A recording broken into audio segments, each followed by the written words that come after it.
geger gara-gara ya ada pendapat yang berbeda dari Bu Ripka, ya salah satu anggota dewan kita yang terhormat. Nah, saya akan menganalisis video yang diwawancarai oleh detik.com terhadap beliau, ya. Nah, saya pakai analisis gestur, ya. Sebetulnya analisis micro expression bisa, analisis suara juga bisa. Cuman kali ini karena kesibukan saya juga, ya, dan saya juga ingin lebih cepat memberikan hasil kepada kalian semua, teman-teman, maka saya langsung aja deh pakai analisis gestur. Nah, gini, analisis gestur yang paling gampang itu adalah analisis baseline. Jadi kita tinggal melihat apakah orang itu memiliki baseline yang satu, ekstrim kiri, sebutlah itu kontrol, jadi orang yang sangat mengontrol ucapannya, ekspresi wajahnya, gesturnya, gitu ya, suaranya. Nah, itu kita kategorikan ekstrim yang kiri lah. Ya, mungkin kontrol sudah sampai level 5. Ya, ada level dari 1, 2, 3, 4, 5. 5 tuh yang paling super amat teramat yang paling diamat kontrolkan, ya. Sedangkan ekstrim kanan itu adalah yang super ekspresif, super teramat, yang paling amat, super amat ekspresif. Level 5, ada level 1, 2, 3, 4, 5. Nah, ini yang menarik ya di video yang nanti saya kasih linknya di bawah ini. Ding, ding, ding, ding, ding. Ya, itu ibu ini menunjukkan level yang relatif ekspresif, ya. Let's say di kategori nomor 3 gitu ya, level 3. Ketika menjelaskan tentang apa yang beliau lakukan pada saat kasus antraks, ya. Kemudian ada lagi kasus kaki gajah, ya, dan seterusnya, ya. Dan kita juga melihat, ya, bagaimana beliau menyampaikan prestasi tadi dengan ekspresif, baik dari suara, ya, dari ucapan, dari gestur, dan mungkin juga dari ekspresi wajah, karena kita hanya melihat dari pangkal hidung ini ke atas. Jadi kita tidak tahu nih seberapa ekspresif dari wajahnya. Nah, ini yang menarik adalah ketika beliau menjawab pertanyaan spesifik terkait dengan kasus yang ramai itu, yaitu ketika pendapat beliau disorot media massa, yaitu ketika beliau menolak divaksin, ya. Itu ada di menit awal dan menit-menit terakhir, ya. Di menit awal ketika beliau menjawab sekelibat, menjelaskan tentang situasi kondisi. Kemudian di menit-menit akhir ketika beliau menjelaskan tentang pendapat beliau, ya, standpointnya beliau terkait dengan vaksin tersebut. Di situ juga ada alasan beliau. Nah, pada dua fase atau dua disebutnya momen tersebut, kita melihat beliau tidak seekspresif pada saat bercerita yang lain. Ya, tadi kaki gajah, prestasi beliau di saat kaki gajah, kasus kaki gajah, antraks, dan sebagainya. Nggak seekspresif itu. Tetapi pada saat dua momen tersebut beliau lebih mengontrol, ya. Dan ada beberapa kali beliau sambil ngomong itu akan balik kembali pandangannya ke notes, ya, kalau saya bilang notes, ya, atau buku tulis kecil gitu di depan beliau, ya, ngomong-ngomong balik ke situ, ya. Nah, ini menarik, ya. Analisis gestur itu outputnya ada beberapa macam, ya. Ada yang satu karakter, ya, gaya kepemimpinan dan sebagainya, jenis-jenis itu.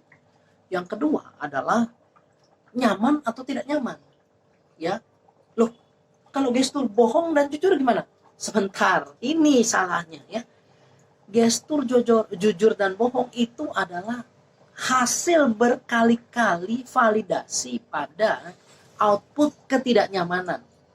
Jadi itu bagian dari jenis output analisis gestur yang kedua, yaitu nyaman atau tidak nyaman, gitu ya. Nah, kalau kita kembali ke kasusnya ibu ini, beliau sebetulnya tidak nyaman tentang kasus tersebut ya. Beliau tidak nyaman ditanyain tentang kasus tersebut, jadi rame ya.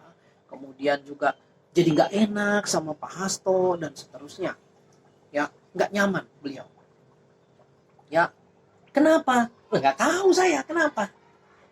Karena kita nggak bisa meramal kenapa beliau nggak nyaman. Ya mungkin kalau kita bisa prediksi salah satunya adalah ya tadi nggak enak sama orang-orang dekat beliau di fraksi yang sama. Ya kemudian yang kedua mungkin merasa tidak nyaman karena kehidupan pribadinya ditanyain, karena pendapat pribadinya ditanyain, ya, dan itu jadi rame.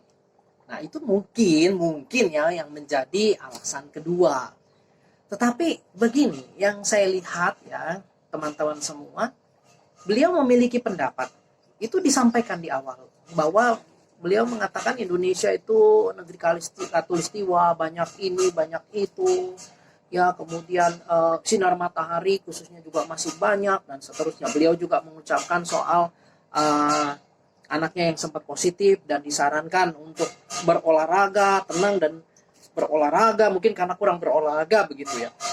Saya merasa begini teman-teman, di dalam kasusnya Bu Ripka ini ya, ini murni pendapat beliau ya, pengetahuan beliau, keterampilan beliau, pendapat beliau begitu ya, terhadap vaksin yang sedang berjalan. Nah, ini satu hal yang menarik ya. Menariknya kenapa? Karena di situ kita sebetulnya tidak bisa berkomentar banyak. Kenapa? Karena ya itu kan standpoint-nya beliau, tidak bisa berkomentar banyak ya. Standpoint-nya beliau seperti itu, maka kita tidak bisa menganalisis bahwa oh dia jujur, karena begini-begini, dia bohong karena begini-begini. Nggak bisa. Ini standpoint kok, pendapat dia. Itu what belief-nya dia. Nah, belief ini adalah satu hal yang kita semua harus lihat dari sisi, ya tadi, perpaduan antara pengetahuan, keterampilan, karakter, dan semuanya dari beliau. Dan kalau kita mau mengubah orang dengan standpoint pendirian seperti ini, caranya gimana? Ya ubah dasar yang menjadi alasan beliau. Ya mungkin misalnya data-data dari vaksin tersebut diperlihatkan gitu kan, semuanya sampai uji yang keberapa, ketiga, keempat, whatever itu saya kurang ngerti, semua diperlihatkan. Dan ketika beliau melihat, seharusnya karena alasannya adalah alasan ilmiah, kalau memang alasan ilmiah itu bisa dibantah ya dengan bukti-bukti, maka standpoint beliau gugur. Sudah, itu aja. Ya itu yang saya lihat ya. Itu yang saya lihat. Justru yang menarik ini menurut saya adalah kenapa beliau dipindah ke fraksi yang lain. Bukan fraksi, sorry. Ke apa namanya? Tempat lain lah gitu. Apa sih istilahnya? Jadi mendadak lupa. Ya. Dan ngurusin minyak gitu ya. Why? Ini satu hal yang menarik memang ya. Apa yang beliau katakan terkait dengan uji coba itu saran saya itu harus dibahas ya, dibuka oleh pemerintah. Ini maksudnya apa? Apa yang beliau katakan ini? Karena sudah rame, kadung rame ya, dan yang mendengar atau menonton wawancara ini pasti akan bertanya-tanya. Ya. Untuk mencegah hal seperti ini, itu harus ada klarifikasi dari pemerintah. Itu saran saya. Ya.